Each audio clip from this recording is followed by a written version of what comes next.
makarimul akhlak. Sadaqallahul azim. Assalamualaikum warahmatullahi taala wabarakatuh.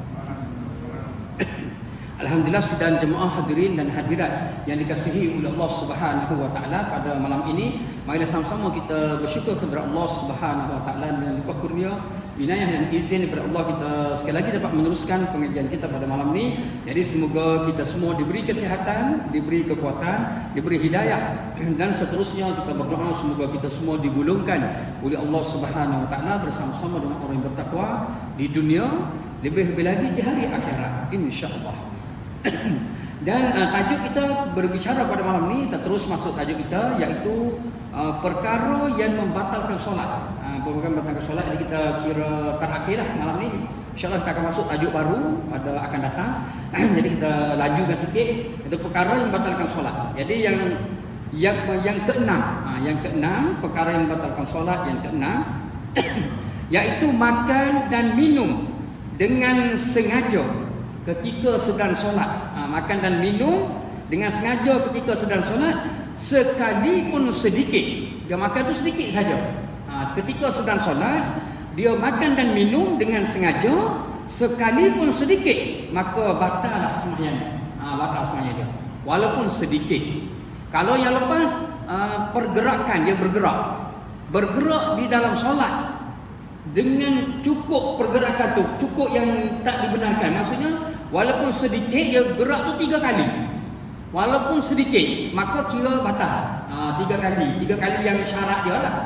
Contoh kata gerak tangan macam 3 kali, batal lah. Gerak kepala 3 kali, batal. Gerak kaki 3 kali, batal. Itu macam sedikit saja, tapi batal kerana pergerakan itu tidak dibenarkan di dalam solat. Kalau dia gerak 2 kali, makruh. Dia gerak tu 2 kali, makruh. Kalau dia gerak tu 3 kali, batal. Walaupun nampak kecil, nampak tu sedikit pergerakannya. Kalau macam berlari, macam 3 kali langkah, tu memang besar lah. Pergerakan tu nampak besar. Langkah 3 kali berturut-turut, berlari ke, ataupun goyang kepala ke, pusing tangan, itu memang nampak. Tapi kalau sedikit, pergerakan tu nampak kecil tapi 3 kali, batal. Yang lepas kita dah berbicara.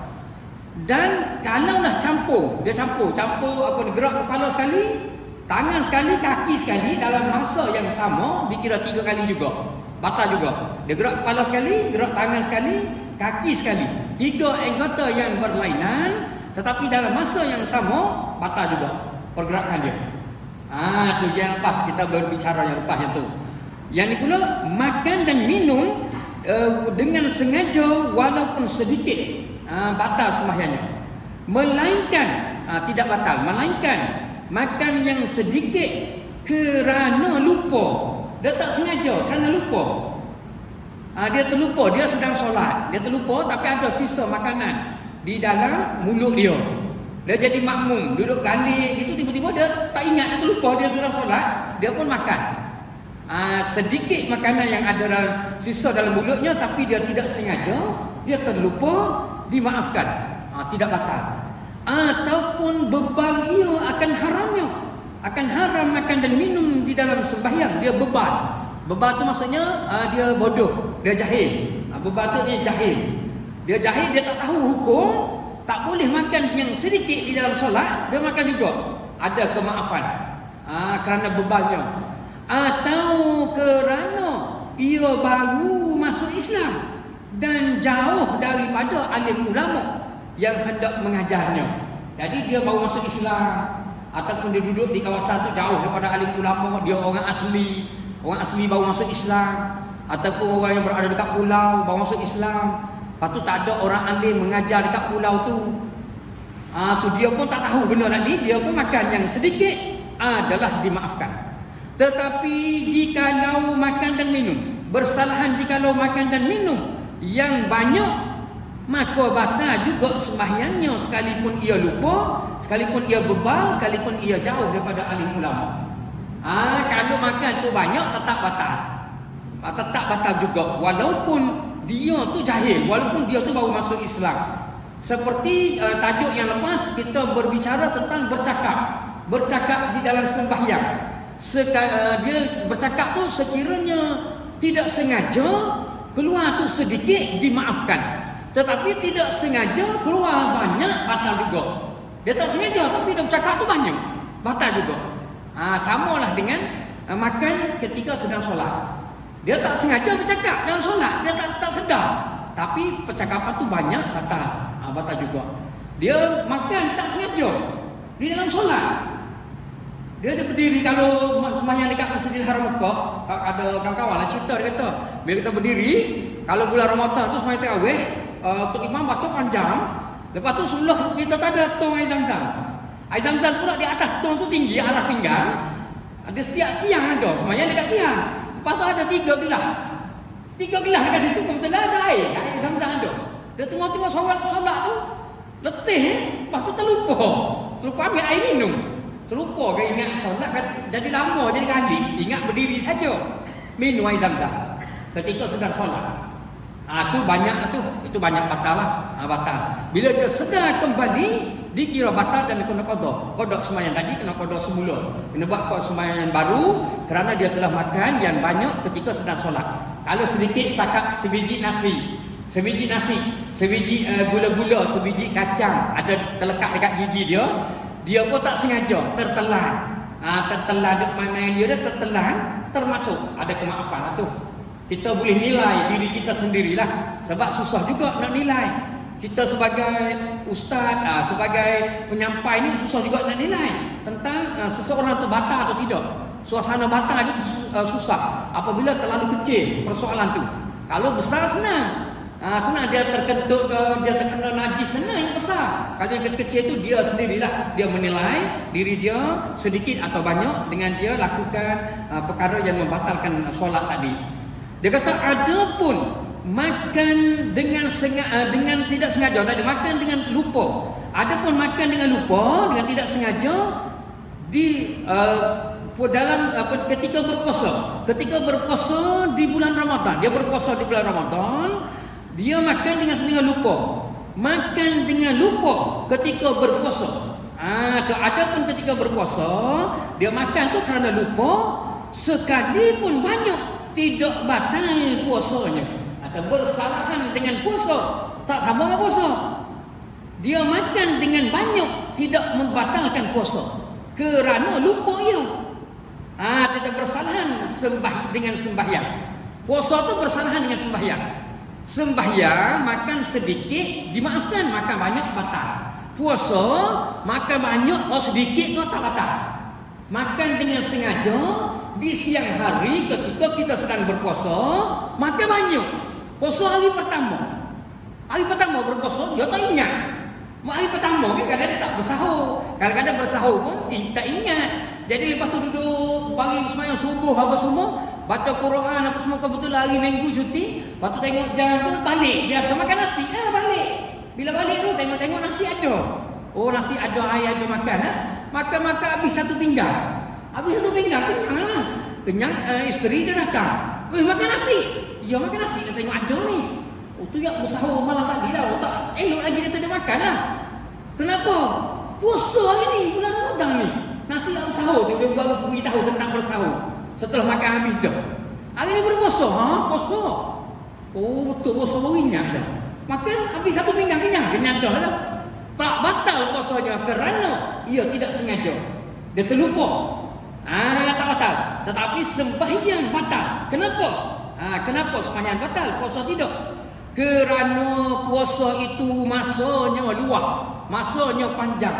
Daripada separuh hari, daripada subuh sehingga ke maghrib, masanya panjang.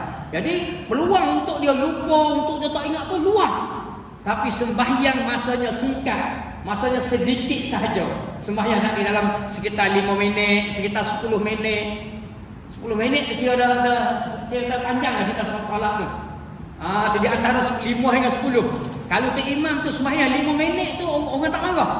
Dia kata sependek. Bagus dah lah. Lama tu imam kita sembahyang berapa minit? 5 minit. 5 minit tu dia lama dah 5 minit. Kalau pergi sampai 10 minit tu panjang lah. Kita kata panjang tu imam kita sembahyang hari ni. Berapa minit? 10 minit. Marah dah dia.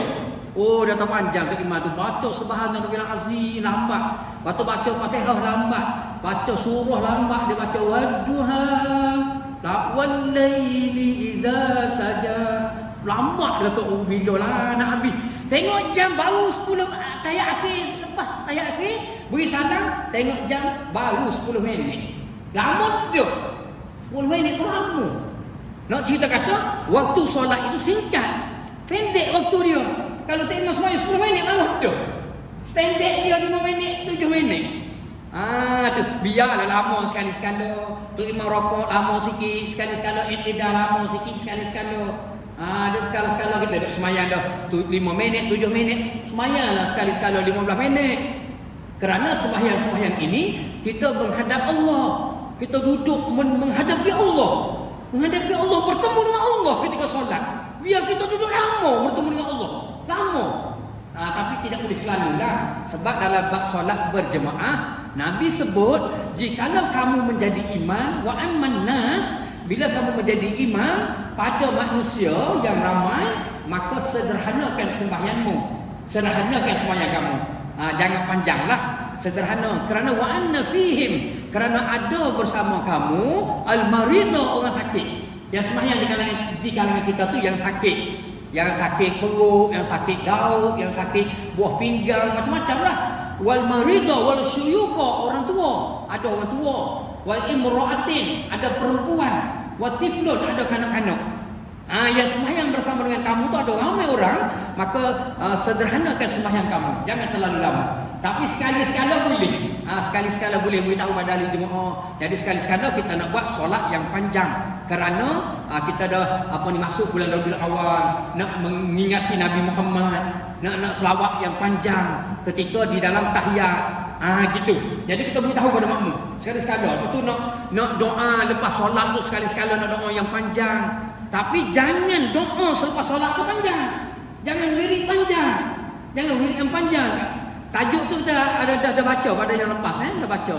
Ataupun kita langkau, kita rasa dia kata apabila menjadi imam pada suatu kaum, maka ringkaskan wiridmu.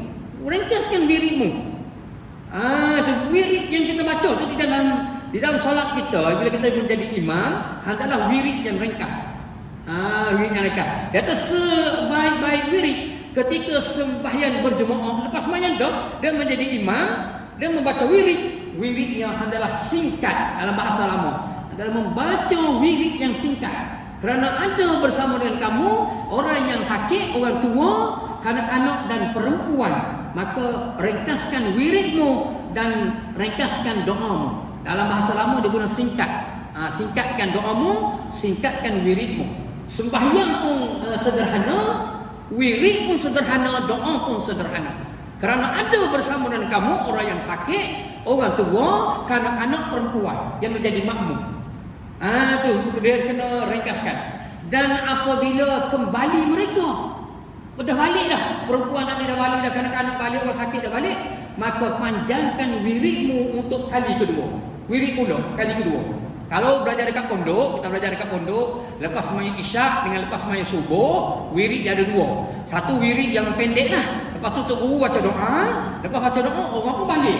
Balik tinggal orang yang muda-muda yang sehat-sehat lah, yang ada kemampuan akan datang dekat dengan tok guru, dia akan buat wirid yang kedua.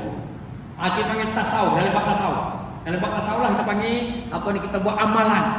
Jadi mau ramai berzikir la ilaha illallah, baca selawat, baca wirid, doa panjang untuk kali kedua.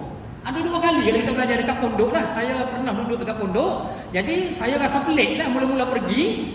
Lepas wirid tu orang pun balik. Balik tu ada satu kumpulan lagi tak balik, dia datang masuk ke rapat dengan tok guru. Tok guru beri pula wirid yang panjang. Rupanya ada dalam kitab.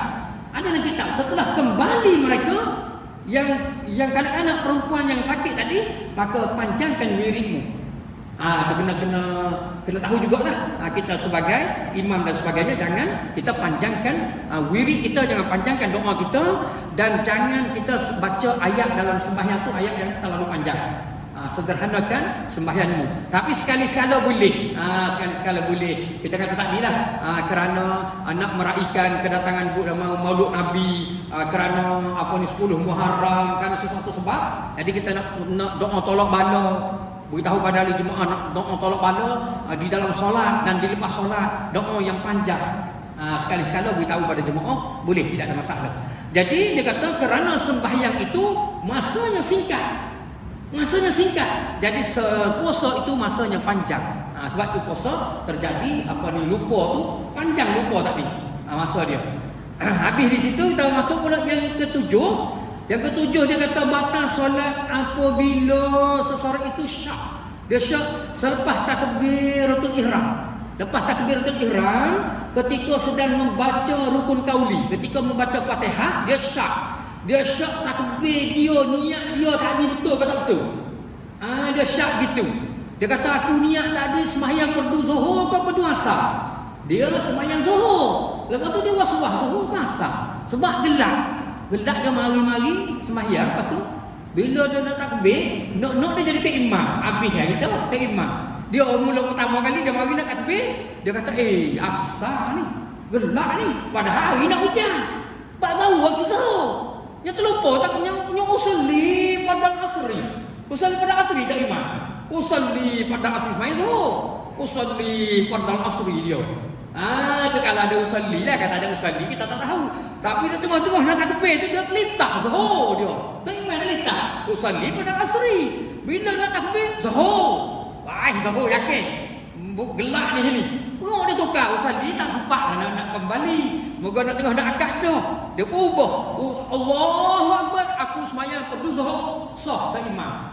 Usalli asri pada asri. Tetapi niat zuhur. Kita pun makmum. Sudah kata. Bagaimana ni?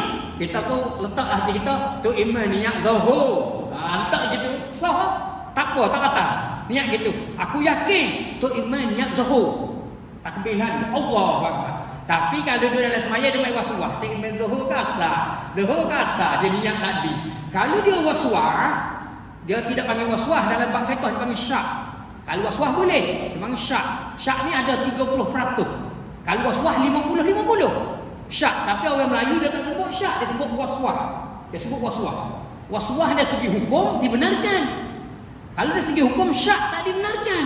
Tapi oleh kerana perkataan was-was di kalangan orang Melayu menyamai syak. Orang Melayu was-was tu syak lah. Dia kata, kamu ni jenis was-was tak sah semuanya ni. Maksudnya syak lah tu. Guna barang ni tanpa was-was. Gunalah barang ini tanpa was-was. Jangan sebut guna barang ini tanpa was-was. Sebab was-was sendiri itu dah dibenarkan. Dia guna barang ini tanpa was-was, dia buat iklan. Salah iklan tu. Kena guna barang ini tanpa syak. Sebab syak tu berada di tahap yang bawah. Perkataan was-was tak boleh diguna. Kerana perkataan was-was adalah perkataan yang dibenarkan. Berada di dalam hukum. Was-was dibenarkan. Zon dibenarkan, yakin dibenarkan. Seseorang itu kalau dia ada was-was diterima. Dia ada yang zon diterima. Zon 70%, was-was 50%. Yakin 100%. Yang tak boleh dengan syak, tak boleh. Dia syak di dalam solatnya. Solatnya tadi masa dia niat tu betul ke tak betul? Dia main lagu tu niat dia, betul ke tak betul? Aku niat ke tak niat? Setelah lalu Fatihah dan rukuknya, siapa lepas Fatihah dan rukuk, maka batal sembahyangnya. Dia syak tu kena hilang sebelum lepas Fatihah. Hilangkan syak tu. Kata aku yakin. Maksudnya gitu. Aku yakin. Baca dah. Aku yakin niat betul. Aku yakin tu imam niat zuhur. Yakin gitu. Barulah dikira. Kalau dia main was-was, rokok was-was lagi. Aku tak bila mana niat betul ke tak betul. Ini lagi tu. Dia ni dia was-was berterusan, maka batal sembahyangnya. Bukan was-was lah, itu syak. Tapi kita sebut was-was tu faham lah. Maksudnya syak lah tu. Dalam kitab semua tulis syak. Tak boleh was-was. Banyak perkataan dia akan tulis semua syak. Syak boleh. Tapi boleh kerana bahasa kita ni orang Melayu, perkataan was-was tu perkataan yang bawah. Yang tak diguna, yang orang panggil tak berguna. Orang Melayu sebut was-was ni tak berguna perkataan dia. Tapi kalau dari segi hukum, was-was itu adalah berada di tahap hukum yang baik. Orang yang baik was-was tadi. Kita kata, kamu ni sembahyang was-was. Sembahyang was-was betul, bagus. Sepatutnya kamu ni sembahyang dengan keadaan syak. Dia takbir banyak kali takbir banyak kali. Tu orang syak dia panggil. Dia bukan orang was-was. Satu lagi perkataan sama. Samuk tak kena, perkataan tu diguna tak kena. Tak kena kalau anjing bersentuh dengan diri kita kena pergi samuk. Tu salah. Perkataan samuk tu salah. Perkataan samuk tu bukan duduk di najis muallah tu. Kena faham tu, samuk tu. Tak kena perkataan tu, tapi dah terkenal diguna. Dia kata dia masih ustaz, saya nak tanya soalan. Jadi saya lalu naik motor, tiba-tiba ada anjing tu langgar motor saya terbabah kena di kaki saya. Kaki saya terkena anjing. Jadi soalan dia, saya perlu samuk ke? Salah soalan tu. Saya perlu samuk ke? Tak boleh diguna situ. Samuk ni di tempat lain. Dia di soalan lain. Soalan dia, saya perlu basuh mengikut cara najis muwallazah ke ustaz? Itu jawab soalan dia. Saya kena basuh ikut cara najis muwallazah ke ustaz? Panjanglah sikit bunyinya. Panjanglah. Kalau saya perlu samuk, pendek je. Samuk ni dia berada di belulang di dia ada lendir dekat belulang. Kita nak bersihkan belulang tu, nak guna, nak buat gedung, nak buat rebana. Jadi kita nak samuk belulang ni. Dia berada di tempat lain. Samuk bukan berada di muwallazah. Di muwallazah sebut samuk tak betul. Tapi dah jadi terkenal, tak apalah. Dah terkenal dah. Bila sebut samuk tahun lalu dah haji muwallazah. Biar salah sebutan pun digunalah, tak apalah kalau kita dibenarkanlah juga. Walaupun salah dari sudut kaedah hukum, tapi dia dah terkenal dalam masyarakat Melayu, kita terima jugalah. Tetapi perkataan maha, walaupun dah terkenal, tak boleh diguna. Perkataan maha, kalau dululah, duli yang maha mulia, tak boleh. Maha tu tak boleh diguna pada manusia, tak boleh diguna pada manusia. Perkataan maha, walaupun manusia terkenal dengan perkataan tu, guna maha agrotek, buat maha agro pertanian. Jadi perkataan maha itu tidak boleh digunakan dalam perkataan manusia. Kerana apa? Kerana perkataan maha itu adalah perkataan yang tertinggi, yang telah digazet, yang telah dikhaskan untuk Allah Subhanahu wa taala. Para ahli ulama Melayu Nusantara dah sepakat perkataan maha ini tak boleh nak digunakan oleh sesiapa. Hanya digunakan untuk Allah sahaja. Allah maha besar, Allah maha mulia, Allah maha agung, pada Allah sahaja.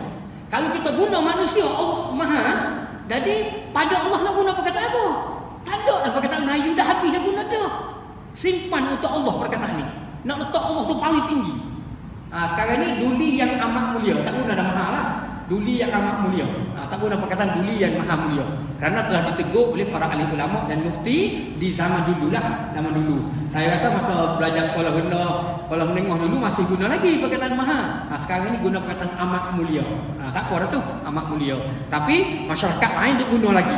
Itu tak boleh. Kita kena kembali semula kepada kita menyayangi dan menghormati Allah Subhanahu wa taala. Jadi kita kembali semula pada perbincangan kita. Itu yang ketujuh. Yang ke-8 juga sama, iaitu mengekali syak di dalam rukun seterusnya. Dia mengekali syak dalam rukun seterusnya, iaitu syak dia di dalam sujud, dia syak dia iktidal atau tidak. Dia syak iktidal atau tidak. Duduk dalam sujud, dia syak dia iktidal atau tidak. Tu maksudnya. Jadi berada di dalam sujud, dia syak iktidal atau tidak. Tidak boleh membawa pada batal juga sembahyangnya. Dan yang ke-9, menukarkan sembahyang fardu kepada sembahyang sunat. Dia duduk tengah sembahyang fardu, dia tukar sembahyang ni, aku nak jadi sembahyang sunat, bukan sembahyang fardu.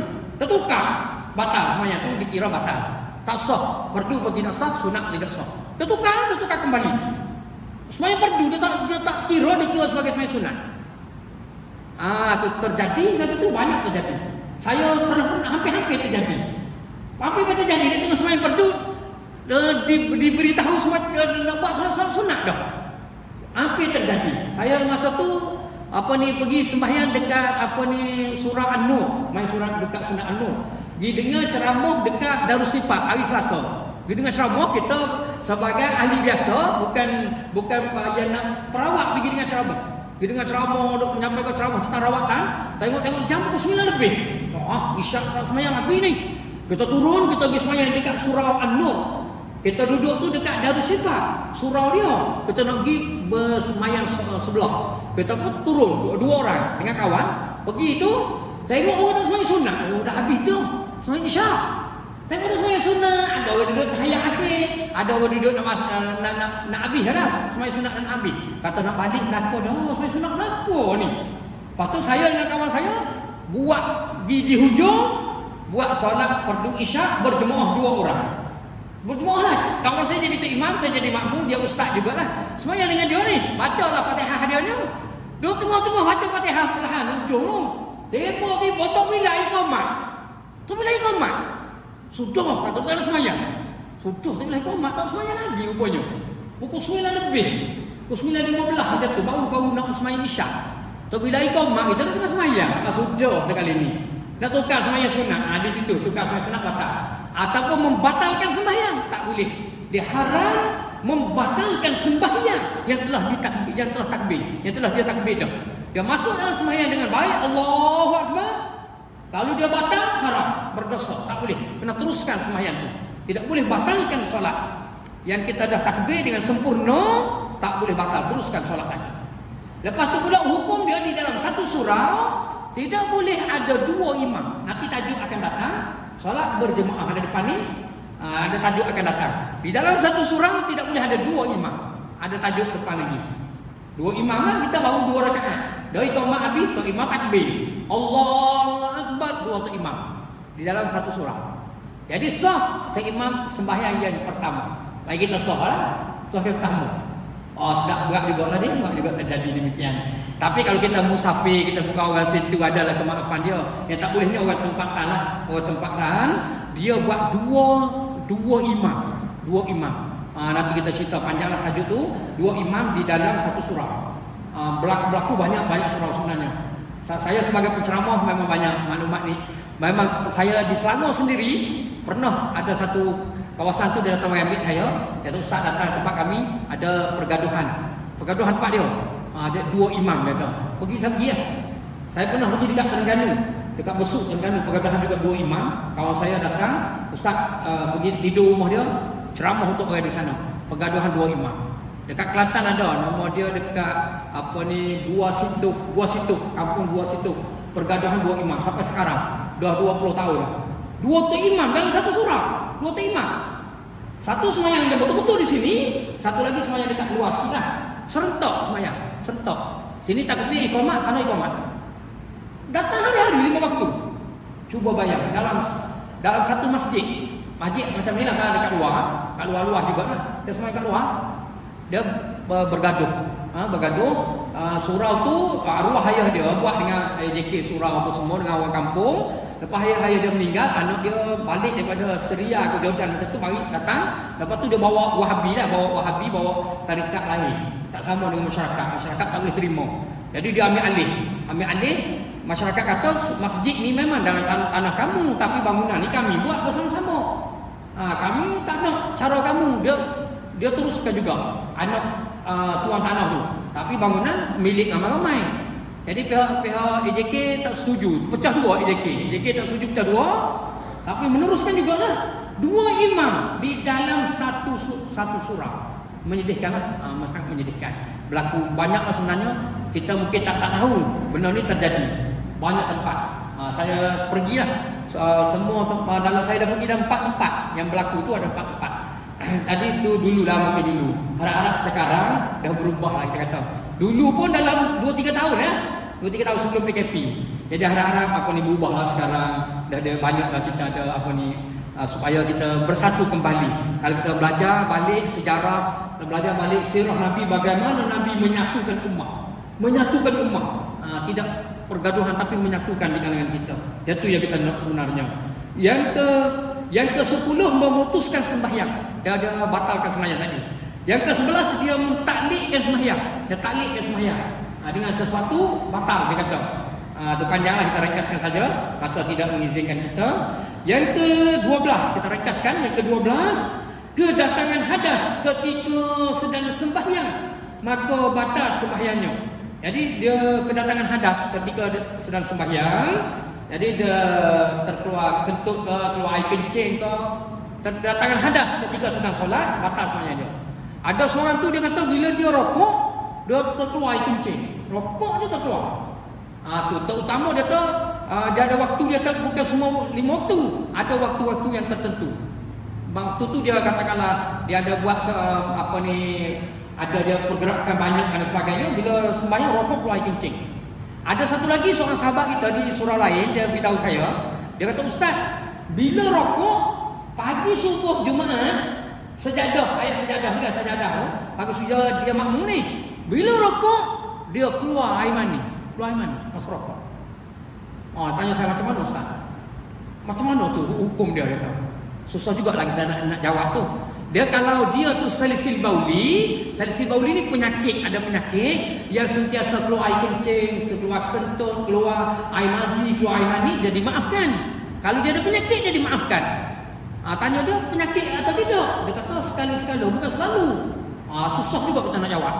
Sekali-sekala lah, mungkin seminggu sekali ke, bukan tiap-tiap hari. Kalau salisil bauli dia keluar setiap hari, dia ada kemaafan. Lepas dia sembahyang tu sah, sembahyang dikira, lepas tu dia kena bersih. Untuk sembahyang yang baru dia kena bersih semula. Dia keluar ketika di dalam solat, dia dimaafkan dengan syarat dia salisil bauli. Dia ada penyakit yang sentiasa keluar benda tadi. Salisi tu maknanya sentiasa. Salisil bauli, salisil reh. Dia sentiasa keluar angin, sentiasa keluar air kencing, keluar daripada kemaluan dia, dubur dia, kubur dia sentiasa keluar. Kita panggil salisil bauli, salisil reh. Bauli depan, sereh belakang. Kubur dan dubur lah. Salisi artinya sentiasa keluar, maka dia ada kemaafan. Dia dimaafkan juga. Tidak kata tak boleh, tak lah, ada kemaafan. Tapi susah nak jawab soalan dia tu. Dia kena cari doktor lah, doktor yang mengesahkan dia adakah betul dia sakit atau tidak. Kita nak jawab susah lah. Jadi dia kata terkena najis, terkeluar hadas ketika sedang solat, batal sembahyang dia. Yang kedua 13, keguguran najis, jatuh najis ketika sedang solat, najis itu jatuh, ataupun terpijak najis, terkena najis, ataupun najis itu ada daripada awal, tak kira lah pada pakaiannya atau pada anggotanya, maka wajib dia kena buang dengan segera. Kalau jatuh atas kopiah, buang kopiah dengan segera. Kalau jatuh di atas bajunya, hendaklah dibuka baju dia dengan segera. Buka baju dengan segera. Tak batal lagi, sembahyangnya tidak batal. Dia buka baju dia dengan segera. Jadi dia sah lagi sembahyang dia. Dia terjatuh najis di atas diri dia, jatuh tercicak. Jatuh tercicak atas baju dia, tercicak atas kopiah dia. Dia kena buang dengan segera. Benar tak? Dia tidak batal. Tapi kalau dia biarkan lagu tu, batal lah. Biarkan itu batal. Tapi kalau najis tu terlekat, darah tu terlekat dekat kain dia, batal lah. Dia tak perasan, dia tengah-tengah sembahyang tu perasan, batal lah. Ataupun lepas sembahyang, tengok-tengok ada darah, batal lah. Kalau tu imam lepas solat, ada darah dekat kain dia, ada najis dekat kaki dia, najis tu dilihat. Jikalau najis tu zahir, sepatutnya boleh tengok biduril aini, di sekitar mata kita tu, duril aini, di sekitar mata kita tu boleh tengok sepatutnya. Tapi kelalaian makmum tidak dapat melihat, batal, seluruh solat batal. Tapi kalau dia najis tu berada di sebelah dalam, contoh kain berada di sebelah lipatan, sebelah dalam, najis ke, kain terkoyak ke sebelah dalam dan tidak diketahui oleh mata kita, iaitu sah, mayat kita dimaafkan. Najis dia tu dimaafkan. Dia batal, makmum semua tak batal. Tapi kalau nampak dekat kain dia tak ada najis, kita semua tak nampak kerana tak ambil berat, itu dikira batal lah. Batal kita. Jadi najis ni dia ada keringanan. Najis ada keringanan dari aurat ada keringanan, dia ada kiblat ada keringanan. Banyak dalam bab fiqh tu ada keringanan. Tetapi kalau bab wudu tidak ada keringanan. Bab wudu, wudu tak boleh. Wudu tidak ada keringanan. Yang lain tu ada keringanan. Contoh yang depan lagi tu ada yang ke-13, terbuka aurat. Terbuka aurat ketika sedang solat, dia ada keringanan aurat ni. Terbuka aurat ketika sedang solat, dia kena tutupi. Sekiranya terbuka itu ditiup angin, dia kena tutup dengan segera. tutup dengan segera. Dia ada keringanan. Dia terbuka, angin itu dia sembahyang di tepi pantai, terbuka auratnya dimaafkan lagi. Dia tutup balik. Tak ada kemaafan, aurat tak ada keringanan. Dan kiblat yang ke-15 kiblat menghadap dadanya ke kiblat. Ada dadanya kiblat. Itu sekiranya memalingkan dada dengan sengaja batal, tapi kalau tidak sengaja ada orang tolak dia kembali semula, tak batal. Kembali semula tak batal. Jadi aurat ada keringanan, kiblat pun ada keringanan. Contoh kita sembahyang naik kenderaan, jadi kiblat duduk kat belakang, kenderaan tu depan. Masuk waktu kita pun tunggu tak boleh ubah dah. Kena sembahyang atas kereta. Jadi sembahyang ada kiblat di sana, ada kemaafan. Kiblat ada keringanan. Begitu juga dengan aurat. Contoh kita dah tak ada seluar, pakaian tak ada langsung, sebab kita duduk hanya ada seluar pendek je ada. Terbuka lutut aurat semua. Kesukaran. Sembahyang aurat terbuka. Sehingga dalam kitab fiqh banyak dia terbuka, ada tajuk dia cara-cara sembahyang fardu, solat khauf dan solat bertelanjang. Sembahyang bertelanjang.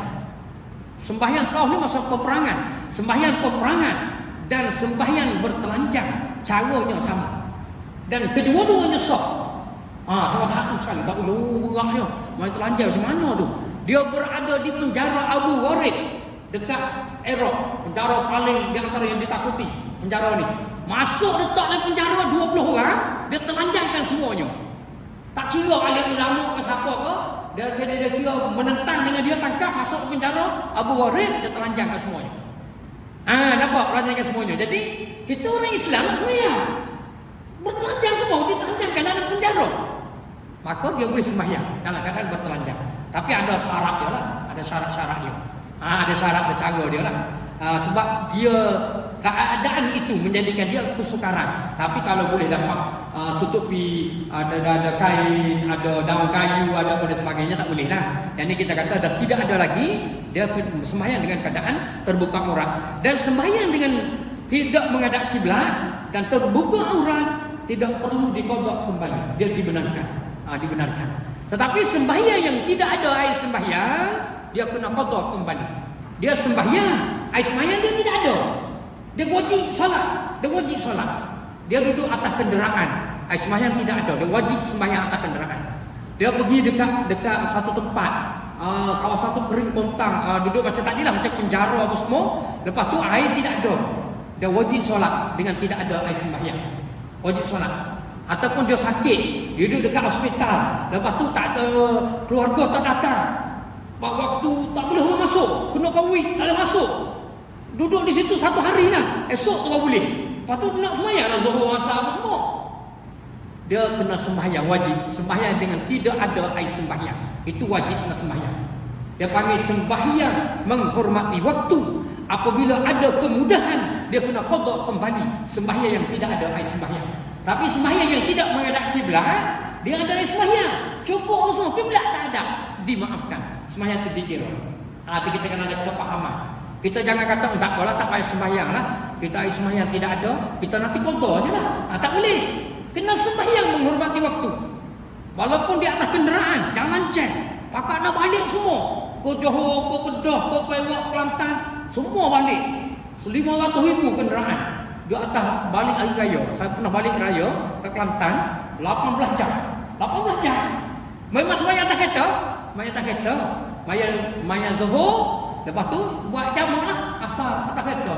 Kita dia sepatutnya 2 lorong, jadi 4 lorong. Kita dah tengah-tengah.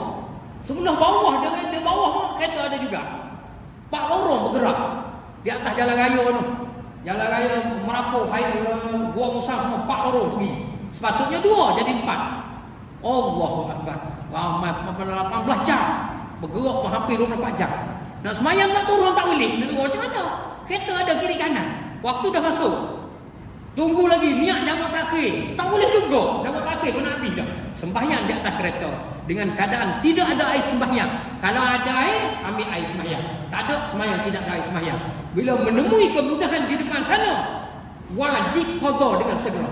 Wajib qada dengan segera solat yang dia tinggalkan. Begitu juga berada di hospital, sakit, qada sembahyang tu sambil tidur ke baring ke. Lepas tu bila dah ada kemudahan, kena qada kembali. Beberapa orang yang kena COVID telefon saya. Ramai jugalah kena COVID telefon. Sentiasa ada. Kata Ustaz, saya sekarang ni berada di hospital ni kena COVID Ustaz. Dah seminggu dah. Jadi nak tanya solat macam mana ni? Ada telefon. Macam-macam lah. Ada Ustaz, kami sedang jaga saudara kami sakit ni kena COVID kat hospital. Dah boleh keluar dah tapi sakit lagi. Ada kat luar lah sekarang ni. Jadi macam mana nak solat? Dia telefon. Saya duduk depan tu sakit ni. Telefon. Dan ada juga yang barisan depan. Yang barisan depan yang frontliner. Telefon saya, Ustaz. Dia kata isteri dia jadi nurse misi.